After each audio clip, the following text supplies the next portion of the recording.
Hey, everybody. Through the first couple days of free agency, we spent a lot of time talking about the moves the 49ers did not make, not re-signing their own guys, not going after Joey Bosa in the form that would get him with the team. And on Saturday, there were some moves. They bring back Kyle Juszczyk after releasing him, and then kind of a very notable move here late in the day as the 49ers trade Jordan Mason, a guy who's their third running back. The first two seasons of his NFL career, he emerged here in year three, and that opened up kind of that dilemma or that decision the 49ers had to make.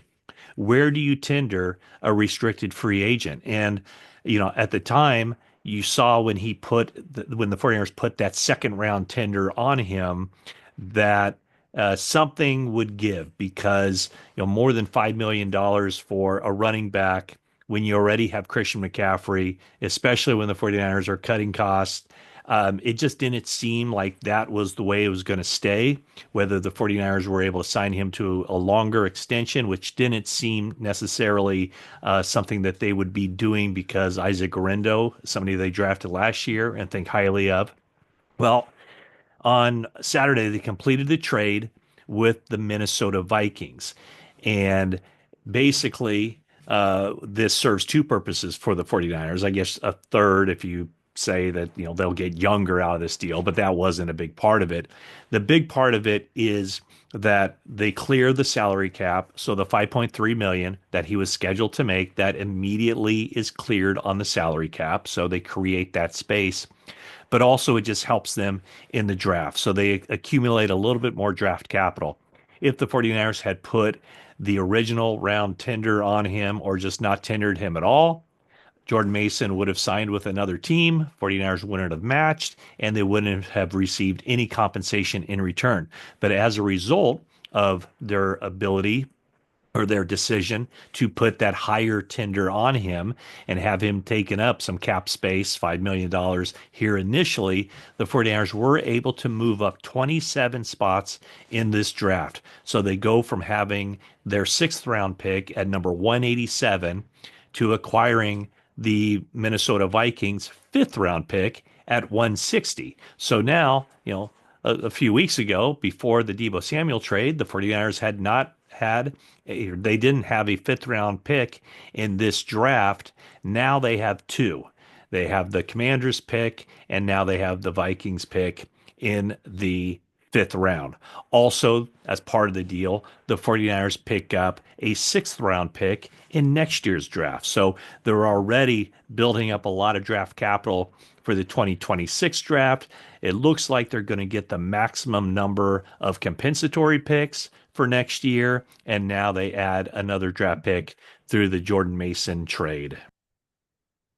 And I realize it's not exactly a draft strategy, but I guess through whatever luck or coincidence, whatever the case may be, the 49ers have had a heck of a lot of luck or success, shall we say, in the fifth round of their drafts. And that started in 2017. George Kittle was a fifth round draft pick. The next year, DJ Reed was a fifth round draft pick, and that remains, one of the 49ers' worst personnel decisions is letting him go, and now he's, a big money cornerback in the NFL. In 2019, Dre Greenlaw was a fifth round draft pick, and he signs, of course, with the Broncos, big money deal. In 2020, Colton McKivitz was a fifth round draft pick, so they got a starting right tackle out of that. In 2021, boy, the three guys that they selected in 2021 in the fifth round all have been successful in the sense that Jalen Moore was a fifth round pick. He signs a big money deal, 15 million a year with Kansas City to be their left tackle this offseason. Dialmador Lenore signed his big money deal, averaging more than 17 million a year with the 49ers during last season, and Talanoa Hufanga cashes in. And I guess that's it. So 2021 was the last year they had a fifth round draft pick. But still, some really good players that the 49ers were able to acquire. So now look at the 49ers uh, depth chart at running back. And their first two guys are pretty obvious with Christian McCaffrey, assuming he's healthy, and he did end the season last year healthy. He had the posterior cruciate ligament in his knee. 49ers expect him to be ready to go, although they'll probably not use him much at all during the offseason program. And then the other running back is Isaac Guerendo.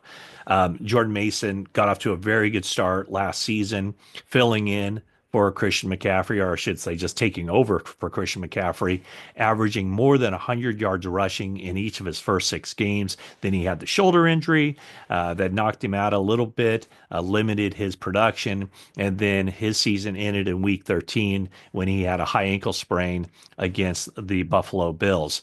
So, what this does for the 49ers is I mean, I guess you could say it gives them another position where they have to address. Maybe they don't have to address it in this draft, but this is seen to be a very good class of running backs in this draft. And it should be in those rounds where the 49ers have, what did I say? They have a bunch of picks. They have a bunch of picks early on in this draft that I think that they can kind of capitalize on and get a running back. So they have, let's see here, they have 4 picks in the top 100. They have 8 picks in the top 160. And so that's kind of a sweet spot, I think, for running backs when you look at maybe early day 3 of the NFL draft, or even maybe throughout, the third and fourth rounds.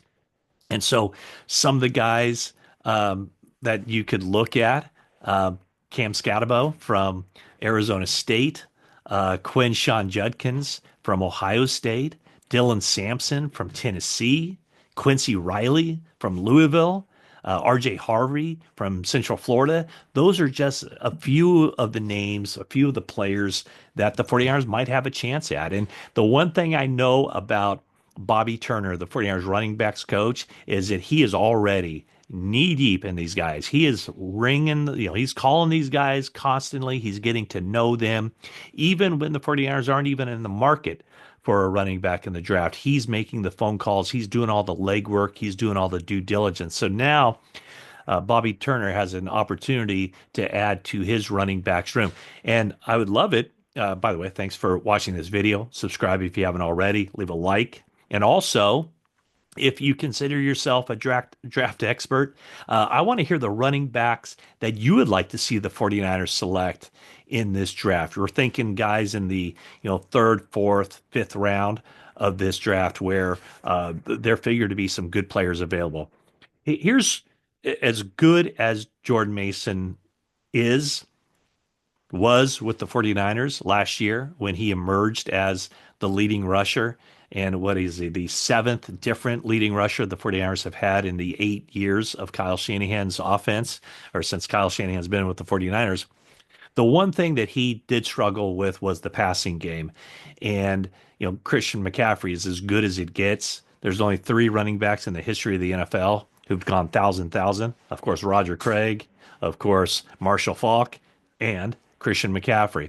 Isaac Guerendo is a speedster, but also a guy who has a history of running patterns and was a wide receiver in high school and entering college before transitioning to being a running back.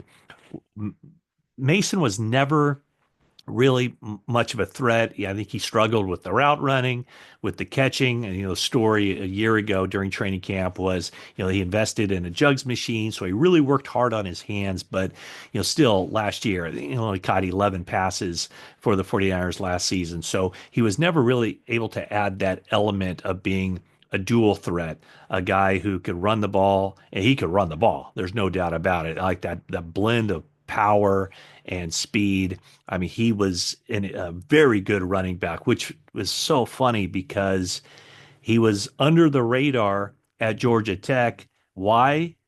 Because Jahmyr Gibbs went to Georgia Tech and basically took all of his playing time. And so Jordan Mason really never had an opportunity to show what he could do later in his college career. But the 49ers, the scouting, the regional scout down there did a really good job of finding him, recommending him. He came to the 49ers as an undrafted rookie, and he ends up being better than the guys that they had selected up to that point. I mean, just think about, when he was coming in, it was Ty Davis Price. The year before that, Trey Sermon, and very clear that Jordan Mason, JP Mason, was better than those guys. So that's the style of running back I would think that the 49ers would add to their depth chart to find a guy in those middle rounds, versatile, who can make plays as a runner, as a receiver as well. So Jordan Mason, 49ers trade him to the Minnesota Vikings, a tactical move to place that second round tender on him as a restricted free agent. It was pretty clear, I think, that they were looking to shop him, looking to get something for him. I didn't know that a team would step up there just because of the strength of this running backs class. But maybe this is a sign, around the league. The story a couple of years ago was how running backs are being devalued. But maybe after Saquon Barkley, after what we saw from Derrick Henry, Joe Mixon, that around the league, running backs are getting their just due. And so the Minnesota Vikings put a premium on going out and getting Jordan Mason, and he leaves the 49ers to go to the Minnesota Vikings. So once again, thanks for watching this video, and that is it for now.